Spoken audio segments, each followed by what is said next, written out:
Hello welcome to immunity special healthy and tasty. Hi Pallavi. Hi Amulya. So ఇవాళ మరి నువ్వు ఏ థీమ్తో వచ్చేసావు? So ఇవాళ థీమ్ వచ్చేసి ఈస్ట్ ఇన్ఫెక్షన్. ఓకే. సో నార్మల్గా అందరూ బ్యాక్టీరియల్ ఇన్ఫెక్షన్ కానీ ఫంగల్ ఇన్ఫెక్షన్ అంటే కొంచెం ఐడియా ఎక్కువగా ఉంటుంది అండ్ వాటికి సంబంధించి మనకు బోల్డ్ అని ఫుడ్స్ అండ్ అలాగే మెడికేషన్స్ కూడా ఎక్కువగా ఉంటాయి. బట్ ఈస్ట్ ఇన్ఫెక్షన్ అనేది ఉమెన్లో వస్తుంది అండ్ అది మనకు ఫస్ట్ స్టేజెస్లోనే ఎక్కువగా తెలీదు. ఓకే. సో అది ఎక్కువగా లీడ్ అవుతున్న కొద్దీ వాళ్ళకి ఆ ఇన్ఫెక్షన్స్ కానీ లేదంటే సిమ్టమ్స్ కానీ కొంచెం డిఫరెంట్గా కనిపిస్తాయి. సో ఈస్ట్ ఇన్ఫెక్షన్ని స్టాప్ చేయడానికి అండ్ అలాగే ప్రివెంట్ చేయడానికి ఇవాళ నేను రెసిపీస్ చూపిస్తున్నాను. సో ఫస్ట్ రెసిపీ వచ్చేసి కొత్తిమీర వడ. ఓకే. సో కొత్తిమీర వడకి కావాల్సిన ఇంగ్రీడియంట్స్ మనం తీసుకొచ్చేస్తావా? ఓకే, ఇంగ్రీడియంట్స్ తెచ్చేస్తాను. ఓకే ఓకే అమూల్య, ఇంగ్రీడియంట్స్ తెచ్చేసాను. ఓకే. సో చాలా ఇంగ్రీడియంట్స్ ఉన్నాయి అండ్ అన్ని కూడా సింపుల్గా ఉన్నాయి కదా. అవును. మరి ఎలా తయారు చేసుకోవాలి? సో ఫస్ట్ మనం ఏంటంటే కొత్తిమీరని ఇక్కడ మనం మెయిన్ ఇంగ్రీడియంట్ లాగా యూస్ చేస్తున్నాం. అవును. కొత్తిమీరలో మనకు ఈస్ట్ ఇన్ఫెక్షన్ని తగ్గించే ప్రాపర్టీస్ అనేది ఎక్కువగా ఉంటుంది అండ్ అలాగే ఇది ఏంటి అంటే ఫస్ట్ మనకు ఫంగల్ ఇన్ఫెక్షన్ ద్వారా లీడ్ అవుతూ ఉంటుంది. సో ఫస్ట్ ఆ ఫంగల్ ఇన్ఫెక్షన్ ఏదైతే ఉంటుందో దాన్ని కూడా మనకు కొత్తిమీరలో యాంటీ ఫంగల్ ప్రాపర్టీస్ ఎక్కువగా ఉంటాయి కాబట్టి ఆ ఇన్ఫెక్షన్ ని కూడా తగ్గిస్తుంది. అంటే మనకు స్టార్టింగ్ స్టేజ్ లో కూడా తగ్గిస్తుంది అండ్ అలాగే ప్రివెంట్ చేయడానికి అంటే రాకుండా ఉండడానికి కూడా ఉపయోగపడుతుంది. అండ్ చాలా మంది మనకి కొత్తిమీర జ్యూస్ కూడా తీసుకోమని చెప్తూ ఉంటారు కదా. ఎర్లీ అంటే పరగడుపుని తీసుకుంటే కూడా మనకి చాలా బాగుంటుంది అంటూ ఉంటారు. అంటే డిటాక్సిఫై చేసేస్తుంది, బాడీని చక్కగా డిటాక్సిఫై చేస్తుంది. అండ్ అంతే కాకుండా మనకి ఏంటి అంటే ఇన్ఫెక్షన్స్ వచ్చినప్పుడు చాలా మందికి ఆ డైజెషన్ ప్రాబ్లం అనేది కూడా ఉంటుంది. అవును. ముఖ్యంగా ఈస్ట్ ఇన్ఫెక్షన్ ఉన్న వాళ్ళకి. సో ఆ డైజెషన్ ని కూడా చక్కగా ఇంప్రూవ్ చేస్తుంది అనమాట. ఓకే. సో ముందుగా మనం మిక్సీ పట్టేసుకుందాం. ఒక మిక్సీ జార్.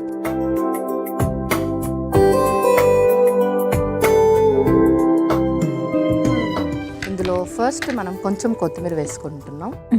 సో ఇది మెయిన్ ఇంగ్రీడియంట్ కాబట్టి కొంచెం ఎక్కువ వేసుకుంటాం అనమాట.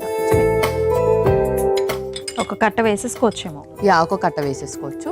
ఇందులోనే పచ్చిమిర్చి కూడా, అలాగే ఇంకొక స్పూన్, కొంచెం సాల్ట్ కూడా ఇందులో యాడ్ చేస్తున్నాం. అలాగే లైట్గా వాటర్ వేసేసుకుందాం.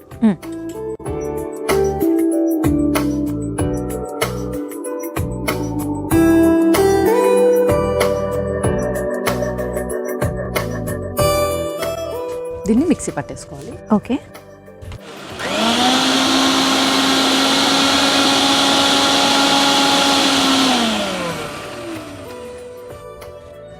అయిపోయింది పల్లవి. ఇప్పుడు మనం దీన్ని ఒక మిక్సింగ్ బౌల్లోకి తీసేసుకోవాలి. అలాగే.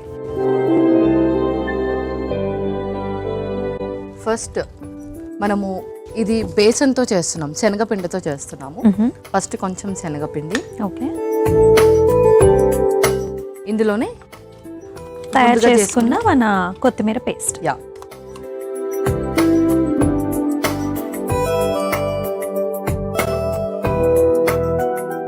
ఇందులోనే కొన్ని వాటర్ వేసేసుకుందాం. అలాగే.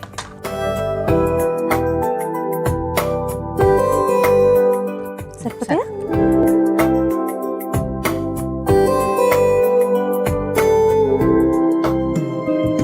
అలాగే ఇప్పుడు ఇంకొక స్పూన్. ఇందులో మనం స్పైసెస్ అన్ని కూడా వేసేసుకోవాలి.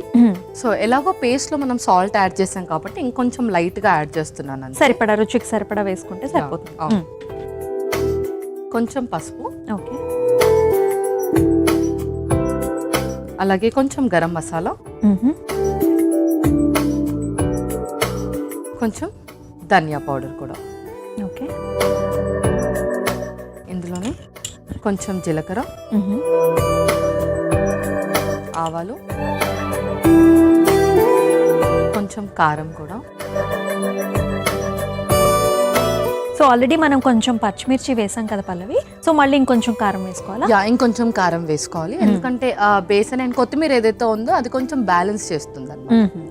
ఇలాగే అల్లం వెల్లుల్లి పేస్ట్ కూడా. అలాగే. సో ఇవన్నీ కూడా చక్కగా మిక్స్ చేసేసుకోవాలి. ఓకే. సో అన్నీ కూడా టేస్టీ అండ్ ఆల్సో చక్కగా స్పైసీగా ఉండే ఇంగ్రీడియంట్స్ వేసేసావు కదా. అవును. సో ఈస్ట్ ఇన్ఫెక్షన్ అని చెప్పావు కదా పల్లవి. సో ఫస్ట్ అది మనకి ఏ ఏజ్ గ్రూప్ కి మనకి ఎక్కువ టార్గెట్ అవుతుంది? సో ప్యూబర్టీ స్టేజ్ దాటాక అండ్ నార్మల్గా మెన్సెస్ ఒకసారి స్టార్ట్ అయిపోయాక ఎవరికైతే ఎక్కువగా కొంచెం వైట్ డిశ్చార్జ్ అనేది అవుతుందో వాళ్ళకి ఎక్కువ ఛాన్సెస్ ఉంటాయి అనమాట ఈస్ట్ ఇన్ఫెక్షన్ రావడానికి. అండ్ అలాగే మనకు కొంచెం హైజీన్ అనేది కూడా చాలా ఇంపార్టెంట్. సో హైజీన్ లేనప్పుడు అండ్ అలాగే ఆ రిమైనింగ్ సరౌండింగ్స్ బట్టి కూడా మనకు ఆ ఇన్ఫెక్షన్ అనేది స్టార్ట్ అవుతూ ఉంటుంది. అండ్ దాంతోపాటు ముఖ్యంగా ఎవరైతే కొంచెం వైట్ డిశ్చార్జ్ అనేది ఎక్కువగా ఉంటుందో వాళ్ళకి ఇన్ఫెక్షన్ అనేది ఎక్కువగా ఉంటుంది. ఓకే, సో ఇది ఇంకొంచెం మిక్స్ చేసేస్తాను. వాటర్ కావాలా? వాటర్ అవసరం లేదు, మీరు ఇంకా ప్యాన్ హీట్ చేసేయండి విత్ ఆయిల్. అలాగే.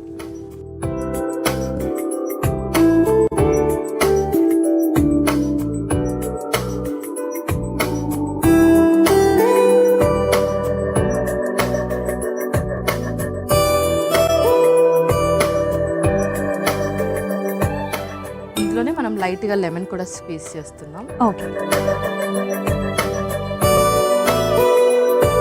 సో శనగపిండితోనే బేసికల్లీ మన బ్యాటర్ అయితే రెడీ అయిపోతుంది. అవును.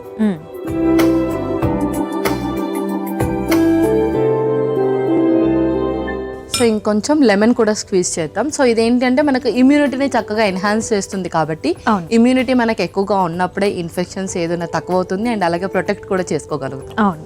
సో కొంచెం నిమ్మకాయ కూడా. సో ఇప్పుడు మనము వడలు చేసేసుకున్నాము. కొంచెం ఆయిల్.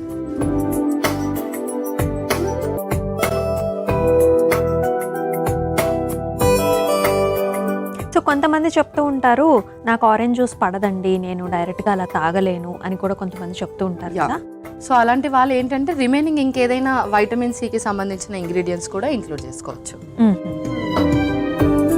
అసలు అలా ఉంటుందా అంటే పడకపోవడం? కొంతమందికి ఎవరికైతే సైనస్ కానీ లేదంటే ఆస్తమా కానీ ఉంటుందో అండ్ అలాగే లంగ్ ఇన్ఫెక్షన్ ఉన్న వాళ్ళకి వైటమిన్ సి మాక్సిమం పడదన్నమాట. ఓకే. సో ఇలా వాళ్ళు కుకింగ్ లో ఇంక్లూడ్ చేసుకోవచ్చు. అంటే మనకి గట్ ఇష్యూస్ కూడా అవుతూ ఉంటాయి. అది గట్ ఇష్యూస్ కూడా అవుతా ఉంటాయి అండ్ ముఖ్యంగా బర్న్స్ లాంటివి. కాఫ్ అండ్ కోల్డ్ ఎక్కువగా వస్తుంది ఫస్ట్ వాళ్ళకి. ఇంకొంచెం ఆయిల్. ఓకే.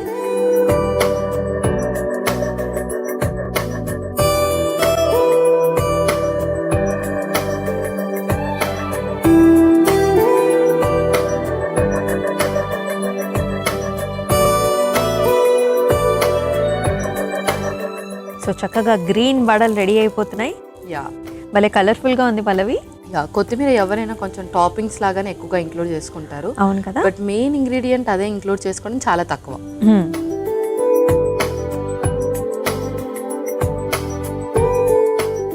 సో ఇది ఏ టైంలో తీసుకోవచ్చు మనము? సో ఇది వచ్చేసి మనం ఈవినింగ్ టైంలో అయినా పర్వాలేదు, మార్నింగ్ టైంలో అయినా పర్వాలేదు. అంటే యాజ్ ఏ స్నాక్ లాగా తీసుకోవచ్చా? స్నాక్ లాగా తీసేసుకోవచ్చు.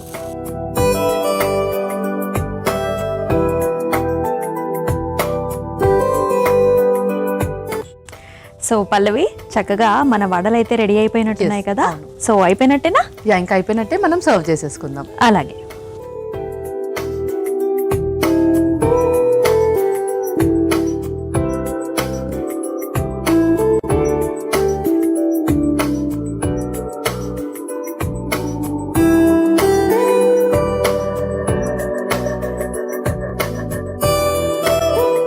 సో పల్లవి నూనె కూడా ఎక్కువగా పీల్చుకోలేదు కదా. అవును. సో మరి రెడీ అయిపోయినట్టేనా? అమూల్య, కొత్తిమీర వడలు రెడీ అయిపోయాయి. అలాగే. సో చూసారు కదండి, కొత్తిమీర వడ అయితే రెడీ అయిపోయింది. మరి దీనికి కావాల్సిన పదార్థాలు అలాగే తయారీ విధానం ఒకసారి చూసేసేయండి. కొత్తిమీర వడకి కావాల్సిన పదార్థాలు: నూనె 2 టేబుల్ స్పూన్లు, ఆవాలు 1/2 టీ స్పూన్, జీలకర్ర 1/2 టీ స్పూన్, పచ్చిమిర్చి 3, కొత్తిమీర 1 కప్పు, శనగపిండి 1 కప్పు, అల్లం వెల్లుల్లి పేస్ట్ 2 టీ స్పూన్లు, కారం 1 టీ స్పూన్, పసుపు 1 టీ స్పూన్, జీలకర్ర పొడి 1 teaspoon, garam masala 1 teaspoon, ఉప్పు తగినంత, నిమ్మరసం 2 టీ స్పూన్లు. కొత్తిమీర వడ తయారు చేసుకునే విధానం: ముందుగా ఒక మిక్సీ జార్లో కొత్తిమీర, పచ్చిమిర్చి, ఉప్పు వేసి కాస్త నీళ్లు పోసి మెత్తగా మిక్సీ పట్టుకోవాలి. ఇప్పుడు ఒక మిక్సింగ్ బౌల్లో శనగపిండి, మిక్సీ పట్టుకున్న కొత్తిమీర పేస్ట్, సరిపడా ఉప్పు, పసుపు, గరం మసాలా, ధనియాల పొడి, జీలకర్ర, ఆవాలు, కారం, అల్లం వెల్లుల్లి పేస్ట్, నిమ్మరసం వేసి వడల పిండిలాగా కలుపుకోవాలి. తర్వాత స్టవ్ వెలిగించి తవాకి నూనె రాసి వేడి చేసుకుని సిద్ధం చేసుకున్న పిండిని చేతికి నూనె రాసి వడల్లాగా ఒత్తుకుని తవాపై వేసి నూనె వేసి 2 వైపులా షాలో ఫ్రై చేసుకుని సర్వింగ్ ప్లేట్లోకి తీసుకుని సర్వ్ చేసుకుంటే కొత్తిమీర వడలు రెడీ.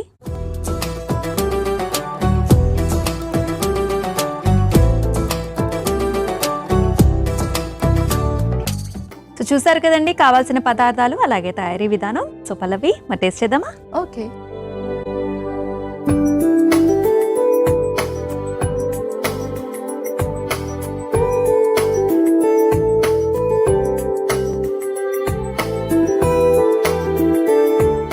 సో కనిపించినట్టుగానే అస్సలు నూనె అయితే పీల్చుకోలేదు పల్లవి. ఎస్.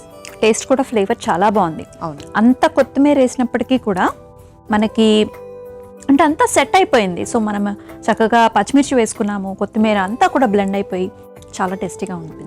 సో బేసన్ అనగానే చాలా మందికి గ్యాస్ట్రిక్ ఇష్యూస్ వస్తాయనో, లేదంటే బేసన్ అంటేనే అందరూ కొంచెం బజ్జీలు అంటే ఆయిల్ డీప్ ఫ్రై ఫుడ్స్కి చక్కగా సెట్ అవుతుంది అని చెప్పేసి ఒక అపోహ అయితే ఎక్కువగా ఉంటుంది. యాక్చువల్లీ నేను కూడా అనుకునేదాన్ని, సో బేసన్ వేస్తే మనకి నూనె ఎక్కువ పీల్చుకుంటాయి అనేసి. ఎస్, అవును. బట్ ఇదేంటంటే మనం కొత్తిమీర విత్ పచ్చిమిర్చి వేసాం కాబట్టి ఆ కొత్తిమీర కొంచెం ఆయిల్ని ఎక్కువగా పీల్చుకోకుండా హెల్ప్ చేస్తుంది. అండ్ దాంతోపాటు కొత్తిమీర ఎక్కువగా ఎవరు ప్రిఫర్ చేయరు, జస్ట్ టాపిక్స్కే యూస్ చేస్తారు. మెయిన్ ఇంగ్రీడియంట్ లాగా కొంచెం చేదుగా వస్తుందేమో అని అనుకుంటారు. బట్ పచ్చిమిర్చితో మనకు పేస్ట్ చేసాం కాబట్టి అది కొంచెం ఈక్వల్గా ఉంది, అంటే చక్కగా జెలప్ అయిపోయింది. అవును. సో రెసిపీ అయితే అద్దిరిపోయింది. మరి సెకండ్ రెసిపీ ఏంటి? సో నెక్స్ట్ రెసిపీ వచ్చేసి హలోమీ సాలెడ్. ఓకే. సో ఒకటేమో సాలడ్, ఒకటేమో వడ అనమాట. సో మరి ఇంగ్రీడియంట్స్ తెచ్చేస్తావా? ఓకే, ఇంగ్రీడియంట్స్ తెచ్చేస్తారు. ఓకే ఓకే అమూల్య, ఇంగ్రీడియంట్స్ తెచ్చేసాను. ఓకే. సో అన్ని కూడా చాలా ఇంట్రెస్టింగ్ గా కనిపిస్తున్నాయి. ఫస్ట్ థింగ్ నేమే చాలా ఇంట్రెస్టింగ్ గా ఉంది పల్లవి. హలోమీ సాలెడ్ అంటే ఏంటి? సో ఇది వచ్చేసి మనకు కాంటినెంటల్ డిష్ లాగా అనమాట. నార్మల్గా సాలడ్స్ అంటేనే మనం ఎక్కువగా వెజెస్ ఇంక్లూడ్ చేసుకుంటూ ఉంటాం, బట్ ఇది మనము సాస్ కాంబినేషన్తో ఇంక్లూడ్ చేసుకుంటాం, అంటే డ్రెస్సింగ్తో మనం కొంచెం డిఫరెంట్గా చేసుకుంటాం. అండ్ దట్టు మనం ఇందులో హనీ ఇంక్లూడ్ చేసుకుంటున్నాం అనమాట. అండ్ అలాగే నువ్వులు, దాంతో పాటు మనం veggies with combination of green leafy వెజిటేబుల్స్తో చేస్తున్నాం. ఓకే. సో చాలా ఐటమ్స్ కూడా కనిపిస్తున్నాయి నాకు. చక్కగా మష్రూమ్ ఉంది, అండ్ అవి వచ్చేసి మనకి పండు మిర్చి, టమాటోస్. యా, ఇవి cherry tomatoes. So cherry tomatoes లో మనకు యాంటీ ఆక్సిడెంట్స్ అనేది ఎక్కువగా ఉంటుంది, అండ్ అలాగే కొంచెం స్వీట్నెస్ ని కూడా ఇస్తుంది. కాబట్టి నార్మల్ టొమాటోతో కంపేర్ చేస్తే మనం ఈ సాలెడ్ లో ఇది ఇంక్లూడ్ చేసుకుంటున్నాం. ఓకే. అండ్ నాకు సాసెస్ కూడా కనిపిస్తున్నాయి, అలాగే మనకి లాటిస్ కూడా ఉంది. సో చాలా మందికి సాలెడ్ అంటే ఫస్ట్ లాటిస్ ఇష్టపడుతూ ఉంటారు. సో చక్కగా మనకి వాటరీ కంటెంట్ ఉంటుంది అండ్ ఆల్సో బాగుంటుంది. మరి స్టార్ట్ చేద్దామా? యా, స్టార్ట్ చేసేద్దాం. ఫస్ట్ మనము డ్రెస్సింగ్ ప్రిపేర్ చేసుకుందాం. అలాగే మిక్సింగ్ బౌల్. ఓకే. ఒక స్పూన్, ముందుగా కొంచెం సోయా సాస్,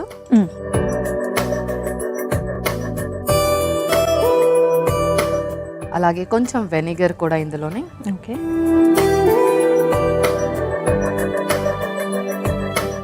ఇప్పుడు హనీ,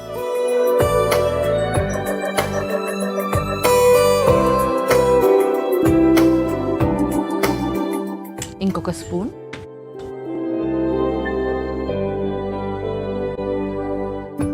ఇందులోనే కొంచెం పెప్పర్. ఓకే. కొంచెం సాల్ట్, అలాగే కొన్ని నువ్వులు అండ్ లెమన్ స్క్వీజర్ కూడా. ఓకే.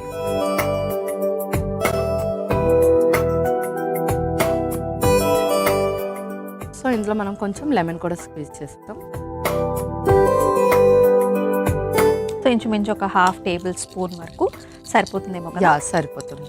మరి మనకి సోయా సాస్లో ఆల్రెడీ కొంచెం ఎంతైనా పులుపుదనం ఉంటుంది కదా? ఎస్, అవును. సో దానికి మనం ఏంటి అంటే ఆ తర్వాత వేసేది మష్రూమ్స్ అయినా టోఫు అయినా మనకు బ్లాండ్ టేస్ట్ ఉంటుంది కాబట్టి అది అక్కడ మనకు బ్యాలెన్స్ అయిపోతుంది. అలాగే. అండ్ అలాగే హనీ ఏదైతే వేసామో అది కొంచెం మనకు స్వీట్నెస్ ని కూడా ఇస్తుంది. కరెక్ట్. యా, అందుకని అది మనం కొంచెం ఎక్కువ క్వాంటిటీ ఇంక్లూడ్ చేసుకున్నాం. ఓకే. అండ్ అలాగే చెర్రీ టొమాటోస్ కూడా. సో ఇప్పుడు ఇందులో మనం రిమైనింగ్ ఇంగ్రీడియంట్స్ అన్ని కూడా యాడ్ చేసేసుకుంటున్నాం. ఫస్ట్ లెట్యూస్ యాడ్ చేస్తున్నాం, అలాగే ఆ తర్వాత cherry tomatoes. Okay. So body అనేది ఇన్ఫెక్షన్ వచ్చినప్పుడు బాడీ అనేది కూడా మనకు డీహైడ్రేట్ అయిపోతూ ఉంటుంది.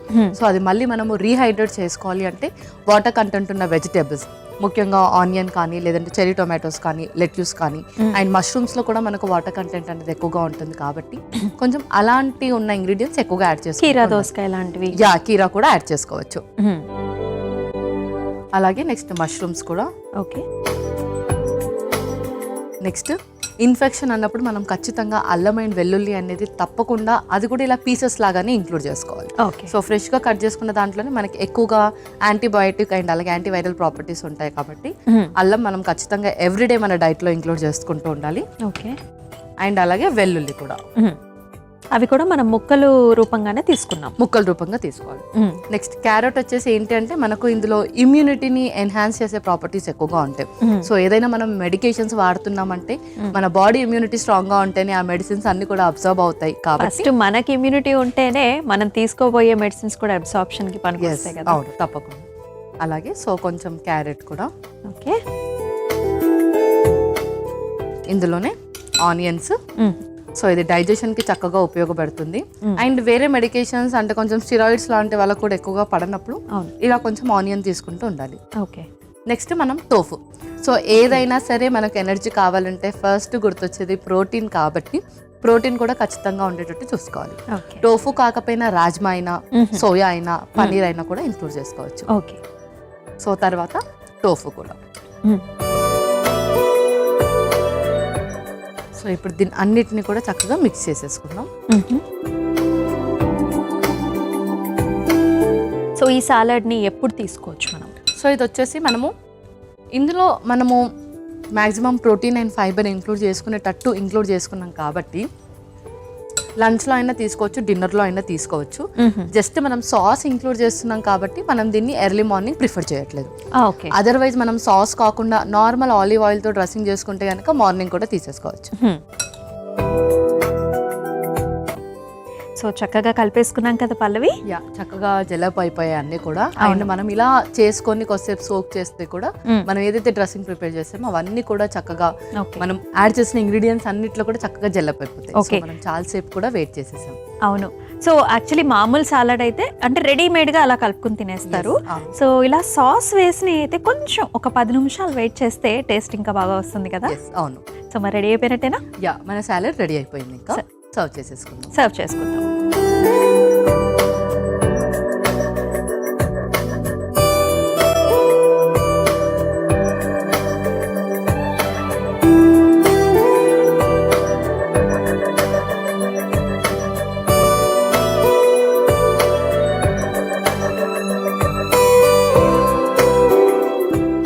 సో మరి రెడీ అయినా పల్లవి?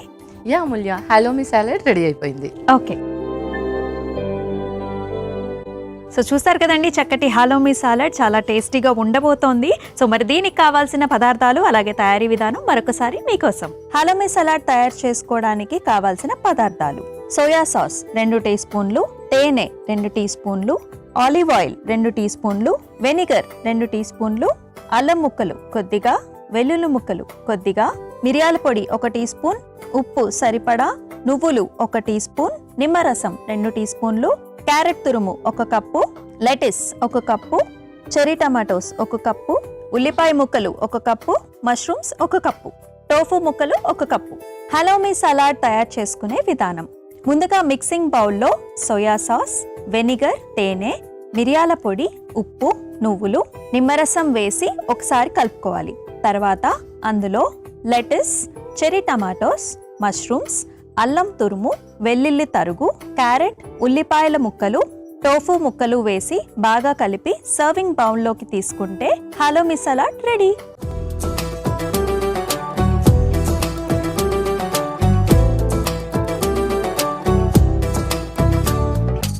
కావాల్సిన పదార్థాలు అలాగే తయారీ విధానం చూసేసారు కదా. పల్లవి, టేస్ట్ చేద్దామా?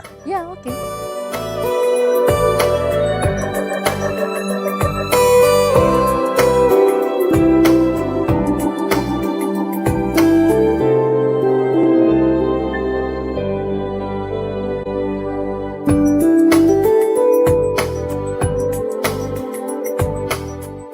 చాలా అంటే చాలా బాగుంది పల్లవి.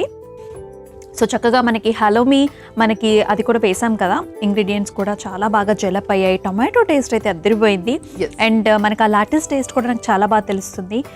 స్టార్టింగ్లో అనుకున్నాను మనకి నువ్వులు వేసుకున్నాము, హనీ వేసుకున్నాము, అండ్ ఈ సాసెస్ కూడా సోయా సాస్ కూడా వేసాం, ఎలా ఉంటుందా అనిపించింది.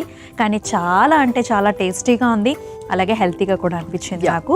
సో 2 రెసిపీస్ కూడా అద్భుతంగా చేసావు. మరి ఈ రెసిపీస్కి గల న్యూట్రిషనల్ వాల్యూస్ కూడా చెప్పేస్తావా? సో ఫస్ట్ రెసిపీ వచ్చేసి కొత్తిమీర వడ. కొత్తిమీరలో మనకు యాంటీ ఫంగల్ ప్రాపర్టీస్ అనేది ఎక్కువగా ఉంటాయి కాబట్టి ఎవరైతే ఫంగల్కి సంబంధించిన ఇన్ఫెక్షన్ లేదంటే ఈస్ట్ ఇన్ఫెక్షన్ ఉంటుందో అండ్ అలాగే అది కొంచెం ప్రివెంట్ చేయడానికి కూడా కొత్తిమీర అండ్ అలాగే పుదీనా వచ్చేసి రెగ్యులర్గా వాళ్ళ డైట్లో ఇంక్లూడ్ చేసుకుంటూ ఉండాలి. ఇలా వడ రూపంలోనే కాకుండా మనం తీసుకునే జ్యూసెస్లో అండ్ అలాగే తీసుకునే రెసిపీస్లో కూడా కొత్తిమీరని కొంచెం ఎక్కువ మోతాదులో యూస్ చేస్తూ ఉండాలి. అండ్ అలాగే బేసన్లో మనకు ప్రోటీన్ అనేది ఎక్కువగా ఉంటుంది. అన్ని పిండిలతో కంపేర్ చేస్తే మనకు బేసన్లో ప్రోటీన్ ఎక్కువగా ఉంటుంది కాబట్టి ఇన్ఫెక్షన్ ఉన్నప్పుడు మెడికేషన్స్లో ఉన్నప్పుడు ఎవరికైతే ఎక్కువగా వీక్నెస్ కానీ మార్నింగ్ సిక్నెస్ కానీ ఉంటుందో బేసన్ అనేది తరచుగా ఇంక్లూడ్ చేసుకుంటూ ఉండాలి. అండ్ అలాగే మన నెక్స్ట్ రెసిపీ వచ్చేసి హాలోమీ సాలెడ్లో ఇంక్లూడ్ చేసిన ఇంగ్రీడియంట్స్ అన్నీ కూడా మనకు ప్రోటీన్ అండ్ అలాగే ఫైబర్ రిచ్. టోఫు మనకు ప్రోటీన్ అనేది ఎక్కువగా ఉంటుంది. ఎవరైతే మెడికేషన్స్ వల్ల వీక్నెస్ ఉంటుందో అండ్ అలాగే మార్నింగ్ సిక్నెస్ ఎక్కువగా ఉంటుందో టోఫుని తరచుగా వాళ్ళ డైట్లో ఇంక్లూడ్ చేస్తూ ఉండాలి. అండ్ చెర్రీ టొమాటోస్ కూడా నార్మల్గా మనం ఎక్కువగా ఇంక్లూడ్ చేసుకోము చెర్రీ టొమాటోస్, బట్ ఇలా ఇన్ఫెక్షన్స్ ఉన్నప్పుడు ఇలా వాటర్ కంటెంట్ ఉన్న చెర్రీ టొమాటోస్ ఇంక్లూడ్ చేసుకుంటే బాడీని చక్కగా రీహైడ్రేట్ చేస్తుంది అండ్ అలాగే బ్లడ్ ప్యూరిఫికేషన్లో కూడా చక్కగా ఉపయోగపడుతుంది. చాలా బాగున్నాయి 2 రెసిపీస్ కూడా. 2 మనకి ఆయిల్ లెస్ అండ్ ఆల్సో చాలా టేస్టీగా హెల్తీగా కూడా వచ్చాయి. Thank you so much Pallavi. Welcome. So చూసారు కదండి, 2 వంటకాలు అద్భుతంగా హెల్తీగా టేస్టీగా వచ్చేసాయి. మరి మరొక ఎపిసోడ్లో మళ్ళీ కలుసుకుందాం మరొక 2 రెసిపీస్తో. అంతవరకు టేక్ కేర్, సెలవు, బాయ్.